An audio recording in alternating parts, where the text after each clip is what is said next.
Hi all, welcome to Shadow Broadcasting Free Path IAS. I am Red Doraj. Let's continue learning Indian polity. So നമ്മളൊരു അടുത്തൊരു ടോപ്പിക്കാണ് പഠിക്കാൻ പോകുന്നത്. Nothing but the salient features of Indian Constitution. എന്താണ് features? Indian ഭരണഘടനയുടെ സവിശേഷതകൾ. അത് അത്യാവശ്യം പ്രധാനപ്പെട്ട എന്തൊക്കെ കാര്യങ്ങളെക്കുറിച്ച് നമ്മുടെ ഭരണഘടന പറയുന്നുണ്ട്, ഓർ നമ്മുടെ ഭരണഘടനയ്ക്കകത്ത് എന്തൊക്കെ അടങ്ങിയിരിക്കുന്നുണ്ട് എന്നതിനെക്കുറിച്ച് നമ്മളിവിടെ വ്യക്തമായിട്ടും പഠിക്കാൻ പോകുന്നത്. മസ്റ്റായിട്ടും ശ്രദ്ധിച്ചിരിക്കാം. Let's begin with the first feature, which is drawn from various sources. അതിൻ്റെ അർത്ഥം എന്താണ്? നമ്മുടെ ഭരണഘടന is drawn from various sources, which means നമ്മുടെ ഭരണഘടനയിലെ പല പ്രൊവിഷൻസ് നമ്മൾ എന്ത് ചെയ്താണ്? മറ്റു ഭരണഘടനയിൽ നിന്ന് കടം എടുത്തതാണ്. നമ്മൾ മറ്റു പല ഭരണഘടന എന്ത് ചെയ്താണ്? ഇൻസ്പയർ ചെയ്തെടുത്തതാണ്. സിമ്പിളായിട്ട് പറയുകയാണെങ്കിൽ, നമ്മൾ 1946 കോൺസ്റ്റിറ്റ്യുവൻറ്റ് അസംബ്ലി രൂപീകരിച്ചു അല്ലേ? What is constituent assembly? ഒരു ഒബ്ജക്റ്റീവ് എന്താണ്? To frame a new constitution അല്ലേ? ഒരു പുതിയ ഭരണഘടന ഫ്രെയിം ചെയ്യുന്നതിന് വേണ്ടിയിട്ട് കൊണ്ടുവന്ന ഒരു സംഘടനയല്ല, ഒരു സ്ഥാപനമാണെന്ത്? We call it as constituent assembly. അതിൽ പല പല മെമ്പേഴ്സും ഉണ്ടായിരുന്നു. നെഹ്റു ആയിക്കോട്ടെ, പട്ടേൽ ആയിക്കോട്ടെ, എന്തായിരുന്നു? അംബേദ്കർ എന്തൊക്കെയായിരുന്നു? ഈ അസംബ്ലിയിലെ മെമ്പേഴ്സ് ആയിരുന്നു അല്ലേ? Their sole objectives was to frame a new Indian constitution. ഉദ്ദേശം എന്തുമാത്രമായിരുന്നു? ഇന്ത്യക്ക് ഒരു പുതിയ ഭരണഘടന സംഭാവന ചെയ്യുകയാണെന്ന് അവരുടെ പ്രധാനപ്പെട്ട ഉദ്ദേശം എന്ന് പറയുന്നത്. സോ തിങ് ഈസ് ദാറ്റ് അന്ന് നമ്മുടെ അന്നത്തെ കോൺസ്റ്റിറ്റ്യൂവൻറ്റ് അസംബ്ലി മെമ്പേഴ്സ് അന്ന് നിലവിലുണ്ടായിരുന്ന 60ഓളം രാജ്യങ്ങളുടെ ഭരണഘടനകൾ വിശദമായി പഠിക്കുകയുണ്ടായി. ഒരു അമേരിക്കൻ ഭരണഘടന പഠിക്കുകയുണ്ടായി, UK ഭരണഘടന ആയിക്കോട്ടെ, ജപ്പാൻ ഭരണഘടന ആയിക്കോട്ടെ, ഫ്രാൻസ് ആയിക്കോട്ടെ, അങ്ങനെ പല പ്രധാനപ്പെട്ട രാജ്യങ്ങളുടെയും ഭരണഘടന പഠിക്കുകയുണ്ടായി. എന്തിനു വേണ്ടി? ആ ഭരണഘടനയിലെ പല പ്രൊവിഷൻസും ആ രാജ്യത്ത് എങ്ങനെ നടപ്പിലാക്കപ്പെടുന്നുവെന്നും അനലൈസ് ചെയ്യുകയുണ്ടായി. എന്തിന്? എന്നിട്ടതിൽ കൊള്ളാമെന്ന് തോന്നിയ കാര്യങ്ങൾ എന്ത് ചെയ്യുകയുണ്ടായി? ഇന്ത്യയിലേക്ക് കൊണ്ടുവരികയും ഇന്ത്യൻ ഭരണഘടന ഭാഗമാക്കി മാറ്റുകയും ചെയ്യുകയുണ്ടായി. ചെറിയ മാറ്റങ്ങളോടെ, ചെറിയ മോഡിഫിക്കേഷനിലൂടെ. നമ്മൾ അങ്ങനെ കട്ട് കോപ്പി പേസ്റ്റ് ചെയ്തില്ല. നമുക്ക് കൊള്ളാമെന്ന് തോന്നി ചെറിയ മാറ്റം വരുത്തി ഇന്ത്യൻ സൊസൈറ്റിക്ക് സ്യൂട്ട് ആവുന്ന പോലെ മാറ്റങ്ങൾ വരുത്തുന്ന ശേഷം എന്ത് ചെയ്യുകയുണ്ടായി? നമ്മളിലേക്ക് ഇങ്ങോട്ടത് കോപ്പി പേസ്റ്റ് ചെയ്യുകയുണ്ടായി. That is what mean by drawn from various other sources. ഉദാഹരണം പറയുകയാണെങ്കിൽ, we took the idea of fundamental rights from US constitution. ജനങ്ങൾക്ക് ഒരു പൗരന്മാർക്ക് മൗലിക അവകാശം എന്നുള്ള ആശയം നമ്മൾ എവിടെ നിന്നാണ് ബോറോ ചെയ്തത്? അമേരിക്കയിൽ നിന്നാണ്. അമേരിക്കൻ ഭരണഘടനയ്ക്കകത്ത് ഒരു വിഭാഗമുണ്ട്, ബിൽ ഓഫ് റൈറ്റ്സ് എന്ന് പറയുന്നു. അതിൻ്റെ അർത്ഥം എന്താണ്? ജനങ്ങൾക്കുള്ള അവകാശമാണ്. നമ്മളൊരു ആശയം ഇങ്ങോട്ടേക്ക് കടമെടുക്കുകയും നമ്മൾ പേര് മാറ്റി ഫണ്ടമെൻ്റൽ റൈറ്റ്സ് എന്നാക്കി, ചില റൈറ്റ്സും എന്താക്കി മാറ്റം വരുത്തിയിട്ട് ഇങ്ങോട്ടേക്ക് നമ്മൾ അഡോപ്റ്റ് ചെയ്യുകയുണ്ടായി. This is what mean by drawn from various sources. Or I got one more example. We took the idea of parliamentary government from UK constitution. What is mean by parliamentary government? എന്താണ് parliamentary government എന്ന് പറയുമ്പോൾ? It's nothing but ഒരു parliament ഉള്ളത് കൊണ്ടാണോ we can call it as parliamentary government? ഒരിക്കലുമല്ല. അങ്ങനെയാണെങ്കിൽ അമേരിക്കയിലും എന്തുണ്ട്? അമേരിക്കയിലും പാർലമെൻ്റ് ഉണ്ട്. But they are having presidential form of government.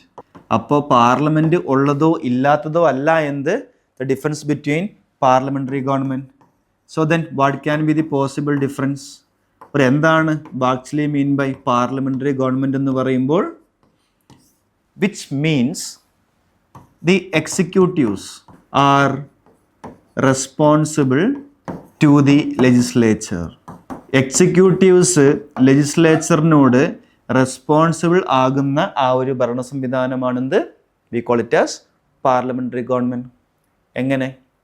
ഇപ്പോൾ രാഹുൽ ഗാന്ധി മോദിയോട് ചോദിക്കുകയാണ്, നിങ്ങൾ എന്തുകൊണ്ട് അങ്ങനെ ചെയ്തു, എന്തുകൊണ്ട് അങ്ങനെ ചെയ്തില്ല എന്ന് ചോദിക്കുകയാണെങ്കിൽ Modi must give an answer to Rahul Gandhi's question.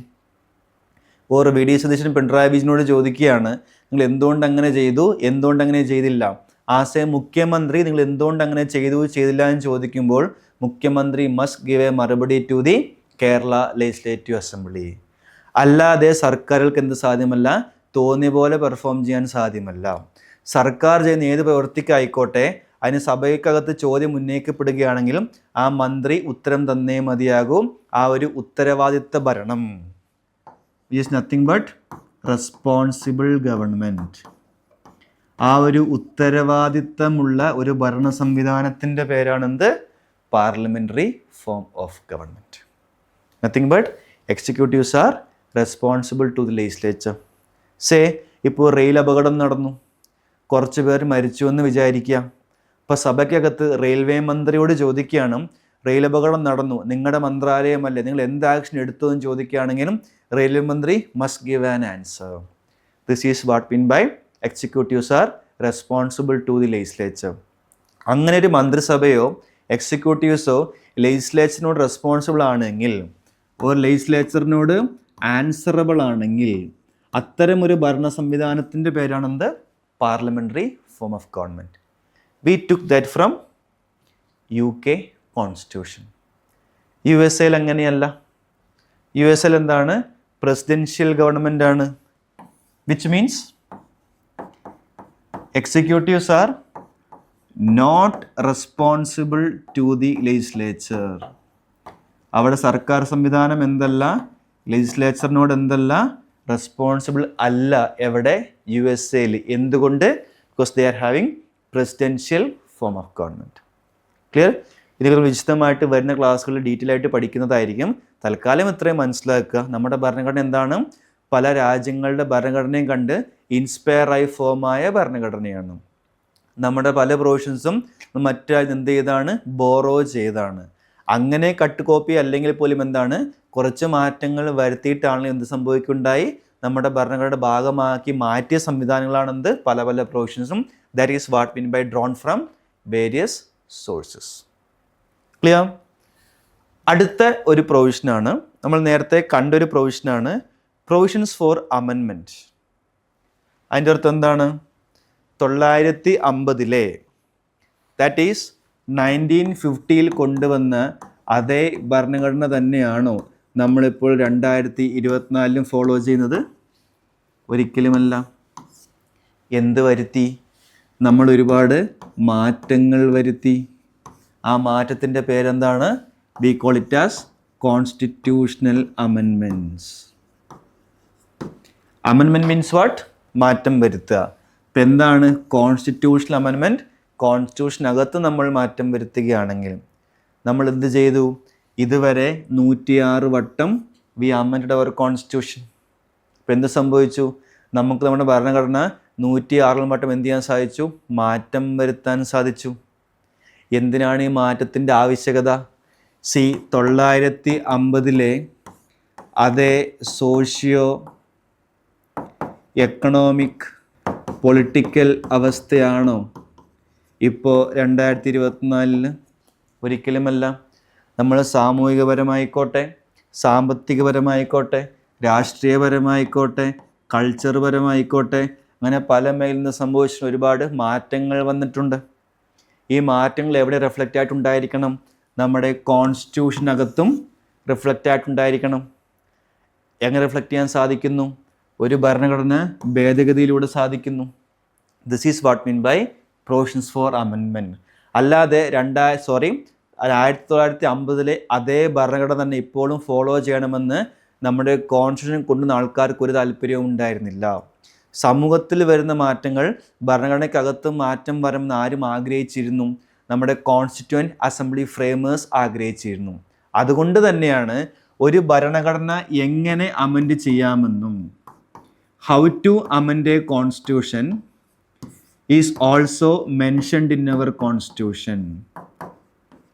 So നമ്മുടെ ഇന്ത്യൻ ഭരണഘടന എങ്ങനെ അമെൻഡ് ചെയ്യാമെന്നും ആർക്ക് ചെയ്യാമെന്നും ഏത് രീതിയിൽ അമെൻഡ് ചെയ്യാമെന്നും ഇതിൽ തന്നെ പറഞ്ഞിട്ടുണ്ട്. നമ്മുടെ ഭരണഘടനയ്ക്കകത്ത് തന്നെ പറഞ്ഞിട്ടുണ്ട്. അത് ഫോളോ ചെയ്യുന്നത് സാധ്യമാണ്. ആ റെസ്പെക്റ്റീവ് സ്ഥാപനങ്ങൾക്ക് നമ്മുടെ ഭരണഘടന അമെൻഡ് ചെയ്യാനും സാധ്യമാണ്. Why? Because of society keeps on changing socially, economically or politically. These changes must also should be reflected in our Indian Constitution. Okay? അടുത്ത one of the important feature ആണ് lengthiest written constitution in the world. ലോകത്തിലെ തന്നെ ഏറ്റവും lengthiest ആയിട്ടുള്ള written ഭരണഘടന ഏതാണ്? Indian ഭരണഘടനയാണ്. കാരണം എന്താണ്? It has lot of provisions. ഒരുപാട് പ്രൊവിഷൻസ് ഇതിനകത്ത് അടങ്ങിയിരിക്കുന്നുണ്ട്. ഇതിനകത്ത് നമ്മുടെ ഇന്ത്യൻ കോൺസ്റ്റിറ്റ്യൂഷനകത്ത്. എന്തുകൊണ്ടായിരിക്കാം നമ്മൾ ലെങ്തി ആകാൻ കാരണം? C, first of all, we have only a single constitution. Even though we are a federal country. What is federal? നമുക്ക് കേന്ദ്രവുമുണ്ട് സംസ്ഥാനങ്ങളുമുണ്ട്. ഏതൊക്കെ കാര്യങ്ങൾ ആരൊക്കെ ചെയ്യണമെന്ന് ആര് പറയുന്നുണ്ട്? നമ്മുടെ ഭരണഘടന പറയുന്നുണ്ട്. But C, take the case of USA. അമേരിക്കയും ഫെഡറലാണ് അല്ലേ? അവിടെ എന്തുണ്ട്? ഒരു അമേരിക്കൻ കോൺസ്റ്റിറ്റ്യൂഷനുമുണ്ട്. അതുപോലെ തന്നെ 50 സംസ്ഥാനങ്ങൾക്ക് എന്തുണ്ട്? ദേ are having separate state constitution. അമേരിക്കയിലെ ഓരോ സംസ്ഥാനങ്ങൾക്കും എന്തുണ്ട്? സെപ്പറേറ്റ് ആയിട്ടുള്ള സ്റ്റേറ്റ് കോൺസ്റ്റിറ്റ്യൂഷനുണ്ട്. എന്തിനു വേണ്ടിയിട്ട്? ഈ സ്റ്റേറ്റ് എങ്ങനെ അഡ്മിനിസ്റ്റർ ചെയ്യാൻ തീരുമാനിക്കുന്ന ആരായിരിക്കും? ആ റെസ്പെക്റ്റീവ് സ്റ്റേറ്റ് ഭരണഘടനയായിരിക്കും. ഫോർ എക്സാമ്പിൾ, ന്യൂയോർക്ക് എന്ന് പറയുന്ന സംസ്ഥാനം, ആ സംസ്ഥാന ഗവേണൻസ് എങ്ങനെയാണ് ഫോളോ ചെയ്യുന്നത് പറയുകയാണെങ്കിൽ ന്യൂയോർക്ക് കോൺസ്റ്റിറ്റ്യൂഷൻ ഫോളോ ചെയ്തിട്ടായിരിക്കും ആ സ്റ്റേറ്റ് മുന്നോട്ട് പോകുന്നത്. വാഷിങ്ടണിനോ സെപ്പറേറ്റ് കോൺസ്റ്റിറ്റ്യൂഷനുണ്ട്. ഓർ ഫ്ലോറിഡ എന്ന് പറയുന്ന സ്റ്റേറ്റിനോ സെപ്പറേറ്റ് കോൺസ്റ്റിറ്റ്യൂഷനുണ്ട്. ഇന്ത്യാന എന്ന് പറയുന്ന സ്റ്റേറ്റിനോ സെപ്പറേറ്റ് കോൺസ്റ്റിറ്റ്യൂഷനുണ്ട്. ഇന്ത്യയിലോ കേരളത്തിനോ തമിഴ്നാടിനോ കർണാടകയ്ക്കോ വേറെ വേറെ കോൺസ്റ്റിറ്റ്യൂഷൻ ഉണ്ടോ? ഒരിക്കലുമില്ല. ഈ ഓരോരോ സംസ്ഥാന സർക്കാരുകളാണെങ്കിൽ പോലും എങ്ങനെ ഗവൺമെൻറ് മുന്നോട്ട് കൊണ്ടുപോകാൻ തീരുമാനിക്കുന്ന ഏതായിരിക്കും? നമ്മുടെ ഇന്ത്യൻ കോൺസ്റ്റിറ്റ്യൂഷൻ മാത്രമായിരിക്കും. Why? Because we have only a single constitution. അപ്പോൾ എന്ത് സംഭവിച്ചേ മതിയാകും?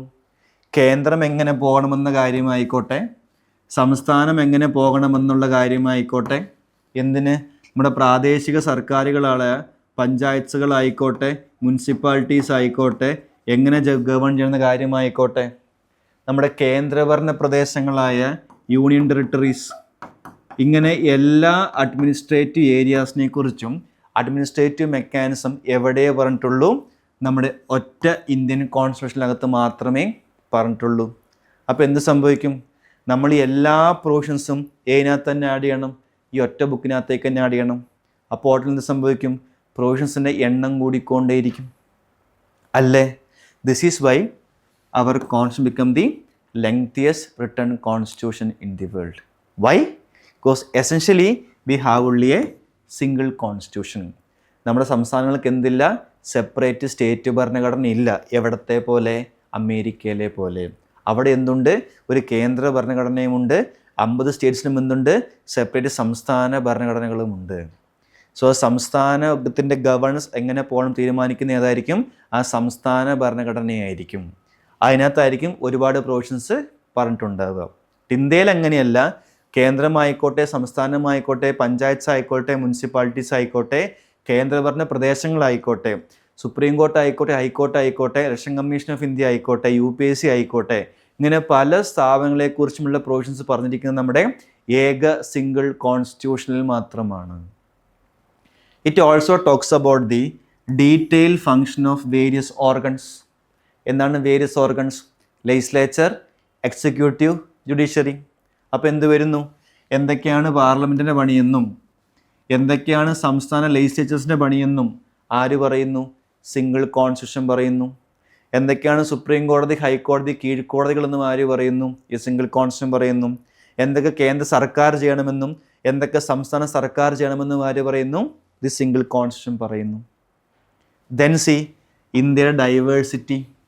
എന്താണ് ഡൈവേഴ്സിറ്റി? വൈവിധ്യം അല്ലേ? നമ്മൾ മതപരമായിക്കോട്ടെ, ജാതിപരമായിക്കോട്ടെ, ഭാഷാടിസ്ഥാനത്തിലായിക്കോട്ടെ, എത്നിസിറ്റി, ട്രൈബിൻ്റെ അടിസ്ഥാനത്തിലായിക്കോട്ടെ, നമ്മുടെ ആചാരങ്ങൾ, കൾച്ചറിൻ്റെ ഭാഗമായിക്കോട്ടെ, ഡ്രസ്സിൻ്റെ ഭാഗമായിക്കോട്ടെ, ജോഗ്രഫി, ഭൂപ്രദേശമായിക്കോട്ടെ, എല്ലാം കൊണ്ട് നമ്മൾ എന്താണ്? വൈവിധ്യമാർന്നൊരു രാജ്യമാണ്. ഈ എല്ലാത്തിനെയും പ്രൊട്ടക്റ്റ് ചെയ്യണം. നമ്മുടെ ഭരണഘടന പ്രൊട്ടക്റ്റ് ചെയ്യണം അല്ലേ? നമ്മുടെ ലാംഗ്വേജ് ഭരണഘടന സംരക്ഷിക്കണം, നമ്മുടെ ആചാരങ്ങൾ സംരക്ഷിക്കണം, നമ്മുടെ മതാചാരങ്ങൾ സംരക്ഷിക്കണം, നമ്മുടെ കൾച്ചർ സംരക്ഷിക്കണം, ഭൂപ്രദേശം സംരക്ഷിക്കണം. ഇതെല്ലാം ആര് ചെയ്യണം?